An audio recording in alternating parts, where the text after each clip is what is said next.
Hi, I'm J.W. Rowan, the art guy, and today I'm here with Lisa Rentz. Lisa is our transmedia specialist for artworks. Now, what the heck is a transmedia specialist? That means I work across all sorts of platforms, from print media to Twitter, to get out the word about what we're doing here at Artworks. Transmedia, so you deal with all of those social aspects. Exactly, lots of Facebook, of course. Facebook. We are on Facebook. You can stop by and check it out. But today we're going to talk about her app. How many people do you know that have written an app for all of these fabulous telephones that are out there? It's called Beaufort 365. Beaufort SC 365. Of course. Yes. It's travel season here. It's October in Beaufort SC, and it is so beautiful. People are coming down. This app is perfect for travelers. So tell us a little bit about the app. Exactly. It's an arts and travel app, so you can navigate the streets and the whole arts calendar. There's over 1,000 photographs, of which I took 90%, so they're all original, wonderful, fresh photographs. And there's 140 entries, and it's searchable by history, military, the performing arts, galleries, food and accommodations, of course. All sorts of locals, insider tips of where to go and how to get around throughout northern Beaufort County, from Fripp Island to Yemassee. It will be available for other platforms soon. Okay, so yes. Right now it's just for iPhones. Correctly. But you can go to iTunes and buy it. It's not free, but it is inexpensive. If you're visiting Beaufort, it tells you all about everything from Penn Center to Fripp Island to Port Royal. Exactly. And back again. Yes. So thanks for talking to us, no, Lisa. This is great.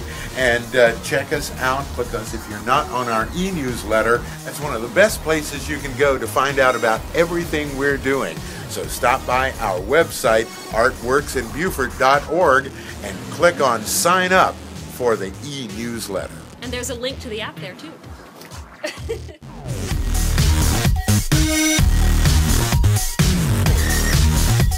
And this week on Art Matters, we're going to be talking about public art, and specifically the Beaufort Mermaids. I'm here with one of the beautiful mermaids that existed, and at one time, a couple of years ago, there were over 30 of these mermaids. They've dwindled now to only 6, and I'll tell you why. I'm here with Sadie, the Sea Island quilter. She was the first mermaid finished and put on public display as public art in the town of Beaufort. The first temporary public art exhibition in Beaufort was Cows on Vacation from Chicago. Here I am with Miss Beaufort. She was an icon down on Bellamy Curve for a long time. When the Chamber of Commerce moved here, she wound up being at home in front of the Arsenal. The mermaids were on display in Beaufort in 2006 and 2007. The basic form was originally designed by Kevin Palmer from Ridgeland, and he did a fabulous job. Different artist was responsible for each mermaid. This mermaid here, in fact, was designed by Lee Perry and Charlene Perry-Doman. Tucked away in a corner of a small park on the edge of downtown Beaufort is Antebellum. This was a beautiful mermaid that represented all of the sights and scenes of Beaufort from their history. This mermaid was designed and created by Leslie Hendricks. In October of 2007, the mermaids were sold at auction.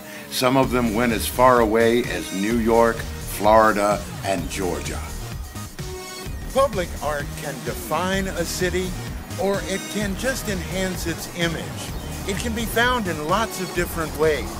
Right here, I'm standing next to this bust of General Robert Smalls. This was placed here in the early 70s. At the time, the sculpture was controversial, just like our mermaids were a couple of years ago. This mermaid was done by Brenda Gale Beasley, who was working at the post office at the time. All of this is done in stamps.